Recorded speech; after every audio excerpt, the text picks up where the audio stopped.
స్వామి నన్నెవరు భక్తితో పూజించడం లేదు. భయంతోనే పూజిస్తున్నారు. నా పేరు వింటేనే భయపడిపోతున్నారు.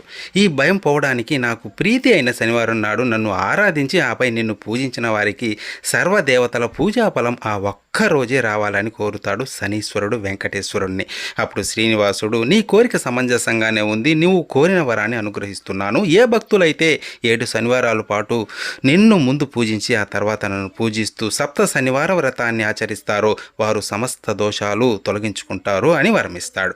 ఈ వ్రతం చేసే విధానం ఏంటంటే, శనివారం బ్రహ్మముహూర్తంలో లేచి స్నాన ధ్యానాదులు నిర్వర్తించి ఇంటిలో ఈశాన్య భాగాన పూజాపీఠం పెట్టి వెంకటేశ్వర స్వామి పటం పెట్టి కొబ్బరికాయలు 2, అరటిపళ్ళు 4, నల్ల ద్రాక్ష 7 చిమ్మలి ఉండలు సిద్ధం చేసుకొని మొదట శనిదేవునికి ధ్యానించుకొని పూజించుకోవాలి. ఆ తర్వాత వెంకటేశ్వరుని ధ్యానించుకొని పూజించుకోవాలి. ఇలా 7 వారాలు చేసి ఆఖరి శనివారం పూజ చేసి తిరుమల వెళ్ళి స్వామివారి దర్శనం చేసుకోవాలి.